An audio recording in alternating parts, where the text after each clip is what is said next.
Ei, gente boa! Bem-vindo, senta aqui conosco, ó. Sala de prosa. Nessa conversa, você também participa. Olha quem está conosco. Assustando. Coisa boa, varão de Deus. Aí o mestre Hernandes sem terra, né? Isso é uma novidade. É brutal, hein? Olha, uma blusa floral pra ele. Maravilha. A blusa floral sua chegou? Não, aí... Ué, não, tô encomendado. Eu falei com o cara que eu ia dar, o cara disse, eu vou dar. Eu tô esperando contra a esperança. Eu vou cobrar do cara. Continue orando.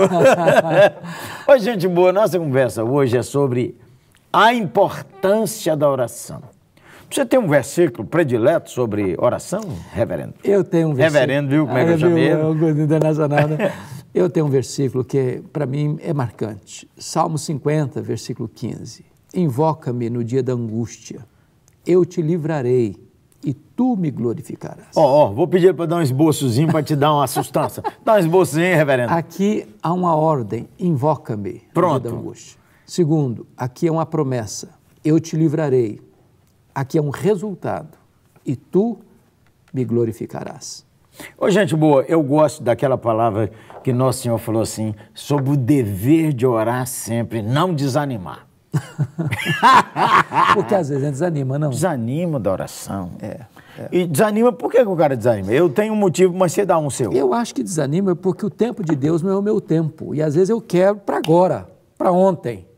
E Deus age de acordo com a sua vontade, com a sua agenda e não com a minha agenda. Outra coisa é o seguinte, a gente desanima porque parece que quanto você mais ora, mais a perturbação aumenta.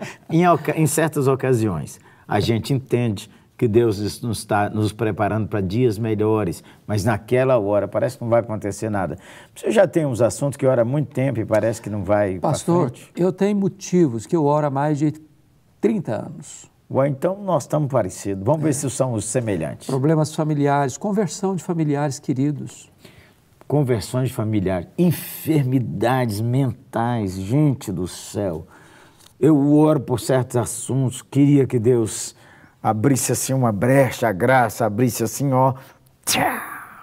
Ou então um remédio que ajudasse. Mas por outro lado, tem momentos que a gente pede a Deus alguma coisa que parecia impossível. Esses dias eu li uma frase boa. O cara falou assim, machado flutua? Aí ele mesmo disse assim, não. Aí em seguida ele falou, ou flutua. O impossível acontece. Ouse fazer uma oração que parece ridícula. Nada para Deus, nada para... Você tem coisa mais engraçada do que uma dona de 90 anos, grávida? É Sara, Você adora a Sara, né? Eu pensei que você ia me citar outro exemplo. Só Deus, varão. Varão. E ele era estéril ainda, hein? Ainda era estéril. O valor de oração. Dá 4 conselhos aí para o cara que estava desanimado de orar, que é meu versículo. Bom, a primeira coisa é que Deus manda orar. Amém. Então, se Deus manda, eu não posso deixar de orar. A segunda é que a oração é a forma de Deus agir. Deus é soberano, Ele pode agir com oração sem oração. Claro. Mas Ele estabeleceu que Ele vai agir por meio da oração. Nada tendes, porque nada pedis. Uma paradinha aqui para os evangelistas. Deus elegeu, desde a fundação do mundo, quem vai ser salvo. Por que a gente precisa orar? Porque Ele mandou gente boa. E nós vamos pregar porque Ele mandou pregar. E é assim que os eleitos vêm. Posso dar um exemplo disso? Isso é maravilhoso. Deus disse para Elias, lá no capítulo 18 de 1 Reis, vai, apresenta-te a Acabe, porque darei chuva sobre a terra. Certíssimo. Mas antes, diz a Bíblia que ele subiu para o cume do Carmelo e começou a orar. Falou, mas se Deus disse, vai, apresenta-te a Acabe, Deus não disse assim, vai, apresenta-te a Acabe, ore. Ore primeiro. Mas ele orou. Por quê? A soberania de Deus e a responsabilidade humana não se excluem. A promessa nos leva a orar. Bom, familiares pesam, que a gente continua... Você continua orando por eles ou não? Continuo. Continua orando. Não desisto. Não. Não posso abrir mão. Outro assunto. Pelo qual orar? Não, que você às vezes fala assim, ai meu Deus. É que eu preciso de oração. Porque oração não é apenas pedir para Deus. Mais importante do que a resposta da oração é estar com Deus na oração. Olha, a oração transforma a pessoa. Você sabia disso? A oração não é para ficar pedindo, é para comunhão. Pense numa coisa misteriosa, ô gente boa. Dá quase um curto-circuito pensar que o Criador, o Eterno, o Redentor, vai parar comigo para conversar. Sem linha ocupada, sem precisar marcar agenda antecipada. E me aceitando lá, varão. Audiência particular. Pelo novo e vivo caminho que o Senhor nos abriu. Então, se você fosse falar comigo assim, Jeremias, você deve orar por 5 assuntos. Me dê aí. Primeiro, para que a minha vida seja transformada. A imagem de Cristo. A sua ou a minha? Bom, a sua. Quem está orando? Eu estou falando com ele, manda aí, então vamos orar por ele. Olha, veja que coisa interessante. Eu oro por ti, tu oras por mim. Segundo, para que eu conheça, experimente a vontade de Deus. O que Deus quer da minha vida? Qual o propósito de Deus para a minha vida? Olha que coisa Entender boa. isso é muito importante. A vontade de Deus é boa, agradável e perfeita. Terceiro, para que eu receba poder para que a vontade de Deus seja feita na minha vida. Uma coisa é conhecer, outra coisa é ter poder para que aquilo que eu sei para obedecer aconteça. Exato. Quarto, para que a igreja de Deus possa avançar na força e no poder do Espírito Santo. Isso em qualquer lugar? Em qualquer lugar. Fala nisso, diga um país que você ora por ele. Eu oro por Israel. Eu oro pelo Paquistão. Quinto motivo, para que o país possa reconhecer que Deus é o Senhor. O país, o nosso país. Nosso Brasil. Nosso Brasil. Bem, eu oro pela sua família. Oro com regularidade. Amém. Eu oro para que Deus guarde a cuca dele. Pensa numa cuca brutal, né? Guarde a cabeça dele, ilumine. É uma maravilha. Fala sério. Eu oro para que o Senhor guarde você das ciladas do inferno, da carne. Amém.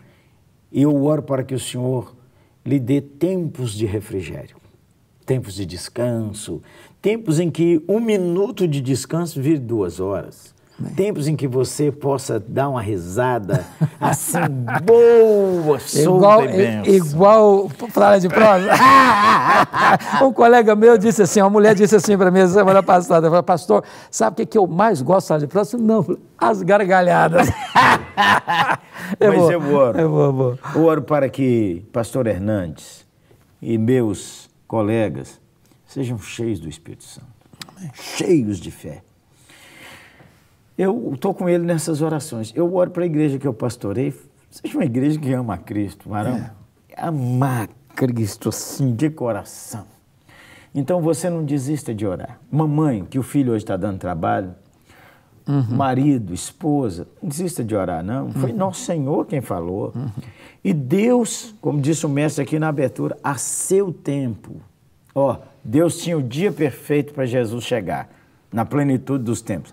Deus tem o dia perfeito que Jesus vai voltar. E Deus tem o dia perfeito para realizar uma obra que glorifica seu nome. Jeremias, tem determinados nós na nossa vida, na nossa família, que não é com conversa, nem com não grito, é com briga, nem xingando, não é com recurso judicial que vai desatar, nem com dinheiro. Tem nós que só Deus desata. Amém. E desata por meio da oração. Deixa eu dar um exemplo bíblico rapidinho. Lembra daquela história lá de Ziclag? Claro. Quando Davi chegou com seus 600 homens, 1 Samuel 30.